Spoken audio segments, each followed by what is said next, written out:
another podcast of Andile Mngxitama Speaks. Please, as usual, we ask you to subscribe so that we are able to follow the coming episodes. Now, today we're going to talk about the realm of symbolism. You know, we must all thank President Zuma for whitening whiteness. We all saw that picture of two white people standing on the dock. This is a poignant, powerful representation of whitening whiteness. And this has created a crisis of meaning in the white world.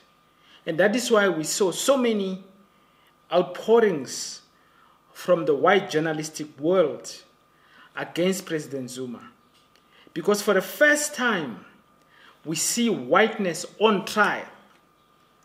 This is a fundamental move to shift our perspectives from seeing whiteness as beyond reproach, seeing whiteness as right, seeing whiteness as ethical, because that is through this mechanism and stratagems that whiteness is able to sustain itself.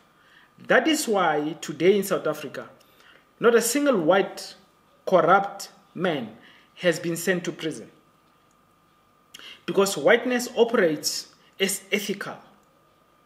Now, this image disrupts this edifice of white invisibility. You see, whiteness is able to perpetuate itself for as long as it has, because it operates as the force that determines what is right, what is wrong. And it's always present itself as the one in the right. So this image has created a crisis of whiteness. And the white world, well, shall never forgive President Zuma for putting it on trial where it belongs. In fact, this image suggests that we should be seeing people like the Oppenheimers in the same situation. It is possible to imagine white power on trial through this move. So we must thank President Zuma for helping us to disrupt whiteness, even if it is temporary. Now we know that Frank Wilderson talks about how white humanity, which is what is human, is parasitic on the black. So black is always projected as already guilty, as unethical, as bad. And in this way, whiteness sustains its positionality as the ethical position. And when you disrupt this, as this image does, it creates a crisis in the white power bloc. As we say, white superiority is sustained by this symbolic place of whiteness as the ethical norm. Whiteness makes itself invisible, more so to wrongdoing. White is might and therefore is always right.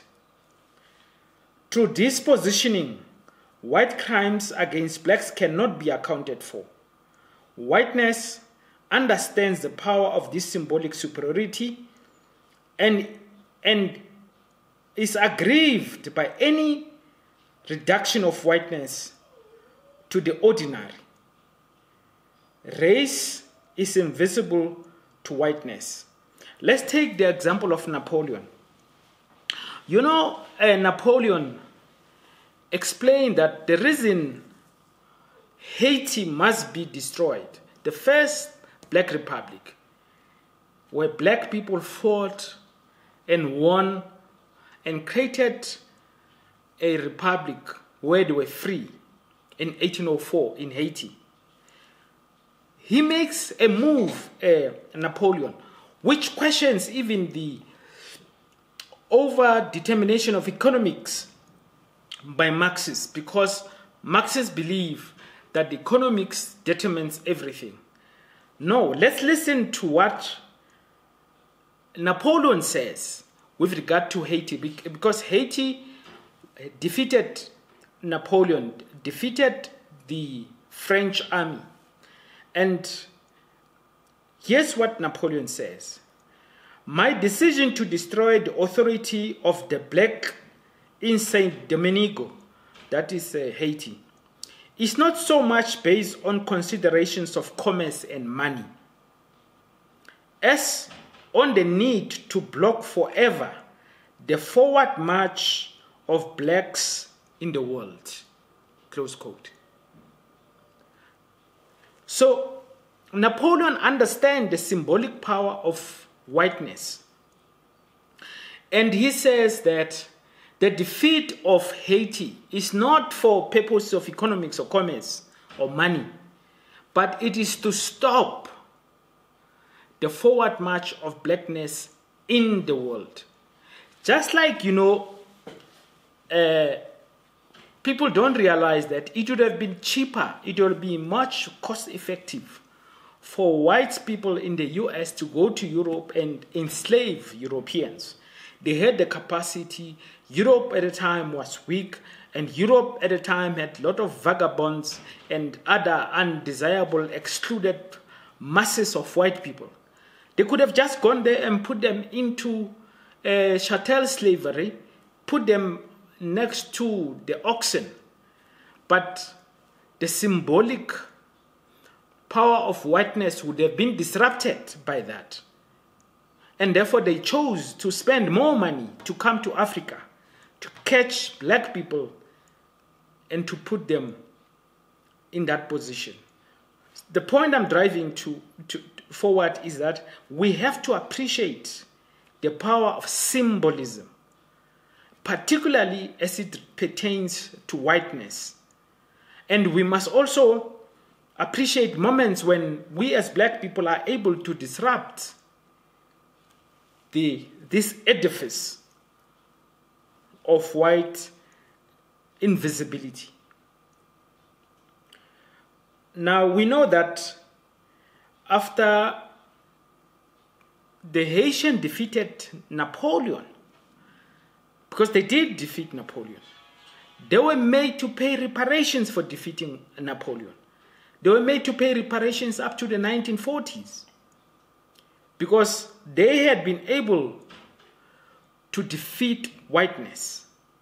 They said the thing that Napoleon was very concerned about, that the forward march of blacks in the world must be stopped.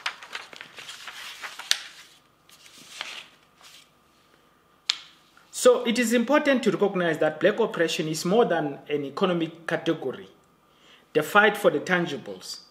It is also highly organized in the symbolic. We can, as individuals, temporarily, as black people, temporarily find psychological healing by standing up to white power. Now, we all know that racism is institutionalized power. We know that white power is sustained by institutions of domination, economic, political, military, knowledge production, symbolism, all of that. Now, black people, however, you can, as an individual, get a psychological state of reparations by standing up to the white oppressor. The one-on-one engagement, it will not end that edifice of white power, but it brings psychic healing to the individual so engaged. For instance, this situation in Stellenbosch, where the white boy comes into the room of a black boy, black student, and he urinates the black brother takes a picture and goes complains. What would have happened if the black brother chose to fight? At that moment of fighting, his victimhood, his sense of victimhood would have been repaired, more so if he won that battle. Of course, racism would not have ended, but the satisfaction of defeating that white person at that moment brings a psychological healing which any other process cannot bring to the black person. We have the best example of this situation of disrupting symbolically and individual black deliverance, if you like. In the story told by Frederick Douglass, the former slaves, in that amazing book, Narratives of a Slave, Frederick Douglass tells us how he, as a slave, managed to get a sense of freedom as a consequence of a physical fight with the slave master. He explains there that, let me quote him, "I was somewhat unmanageable when I first went there at this vicious slave master's place. But a few months of this discipline tamed me. Mr. Covey, the slave master, succeeded in breaking me. I was crushed. My intellect languished. The disposition to read departed. The cheerful spark that lingered about my eye died. The dark night of slavery closed in upon me.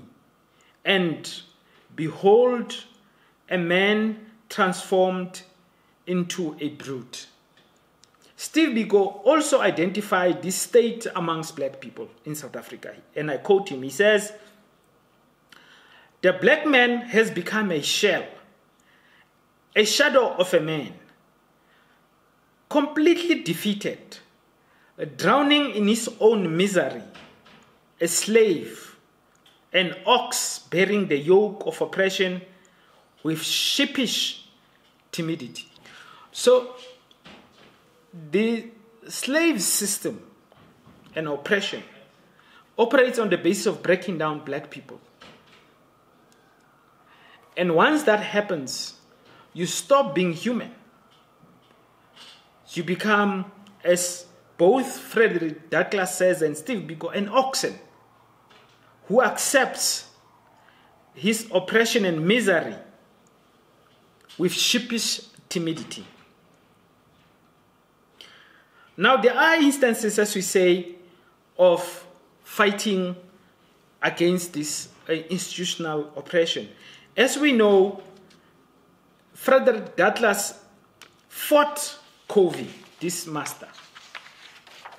And, when you read that passage, it is, and you can Google it, by the way. You can Google Frederick Douglass fight with Covey. And you will get the description there. He speaks about how Covey got behind him, held him, and he started fighting and was beating him. And Covey called on a black brother to come, he's another slave. And Frederick Douglass says he kicked the slave to the corner and he was holding himself from these broken ribs, apparently. And he dealt with the white man. At the end of that fight, the white man says, "I would have gotten you." Frederick Douglass says, "Of course, yes, I got the better of you." But the important thing, I think, also symbolically at that point of a fight is when the black brother comes to assist the white man. Now the attention of brother Frederick Douglass is divided. He has to deal with the sellout. And in that moment, of course, he could have given the chance for the white man to defeat him. And this is the problematic of black revolutionary struggles all the time. where when we faced with the enemy, it's always able to mobilize some amongst us to its assistance. And we are forced to deal with the sellout, the middleman, the agent. And when we do so, we spend too much time fighting the wrong battle. I mean, right now in South Africa, for instance, you have people like Mngxitama, you have people like Penwell, you have Musi Maimani, you have Mashaba, you have the ANC, all these bodyguards of whiteness, which are creating so much friction and energy and requiring us to pay attention to them instead of dealing with the real enemy. The real enemy, of course, always generates these elements amongst the oppressed and finding its own sustenance when we spend time in conflict amongst ourselves. So we know from Frederick Douglass that individual acts of resistance can bring about a sense of self-relief. Then we have another brilliant example of how when you stand up against the oppressor as a black person, you reach a sense of freedom. Elrich Cleaver, the former Panther, we know that that man has a very checkered history. He was started as a Black Panther. He started as a criminal, petty criminal, a rapist. He transformed himself into a revolutionary and a proper fighting, brave revolutionary. I mean, the history of Elrich Cleaver is really, really amazing. I mean, he even managed to hijack planes of the Americans, take them to one of the African states, and demanded ransom and took that money, fund some of the revolutionary programs. Elrich Cleaver was a proper revolutionary before, of course, turning into a reactionary who even joined the Republicans and apologized for his revolutionary moves when he was younger. Well, it can happen to most. But here, Elrich Cleaver, when he was still with the Panthers, he explains the moment. He says it was days after the murder of the assassination of Brother Martin Luther King. And he says there were 14 of them as Panthers. They were armed. And they went down to town. And there they started a shootout of 1.5 hours. 1.5 hours they were shooting the police. And the police were shooting them. He says there were 14 of them. Of course, it was close to where Huey Newton was murdered. I think, again, symbolically, when you reclaim your humanity through fighting, and it's associated with the place where Huey Newton, one of the most respected Black Panthers, was murdered, is a symbolically very fulfilling and powerful intervention. So he says we were well armed when we had a shootout that lasted 1.5 hours. And here's the important message I want you to take. He says, I will tell anybody that that was the first experience of freedom that I had. He says, I will tell anybody that was the first experience of freedom that I had. I was free for 1.5 hours because during that time, the repressive forces couldn't put their hands on me because we were shooting it out with them for 1.5 hours. His sense of freedom, all his other life as a black person in America, he felt oppressed. But once at war, shooting out with the settlers of America, he felt freedom. Now, that is the same freedom that most of us derive when you look at that picture of whiteness on the dock, of whiteness having to answer for its crimes. It brings a sense of psychological deliverance, as it were. Now, we know that the white power structure understands and fears the most these moments of black freedom. It is for this reason any whitening of whiteness and its presentation as unethical creates a serious crisis in the symbolic order of whiteness.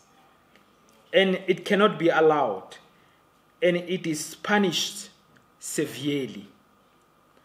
You know, we must remember how in this realm of symbolism, when the white establishment started fighting Jacob Zuma, they created that moment of the spear. Remember, when Jacob Zuma was painted in the motif of Lenin, but with his drawn so-called private parts exposed. It was the most racist, the most demeaning, the most violent representation of blackness. But it was part of reducing Jacob Zuma symbolically, because whiteness had realized that his position was to fight the white power, was to fight white monopoly capital. And therefore, to reduce him, to dehumanize him, they created that representation of Zuma as basically an unthinking black man governed by his fellows, a subhuman proper. That is the power of symbolism, and the White Project understands it. And that is why this particular representation of whites in the dock is such a powerful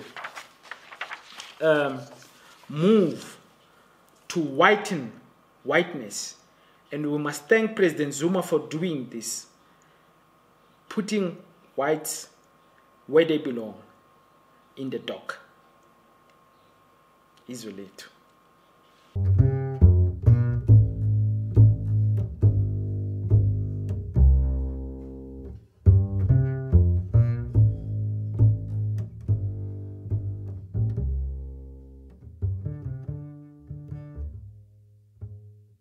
Julius says he can see the youth are unhappy, they are angry, they are agitated, they want revolution.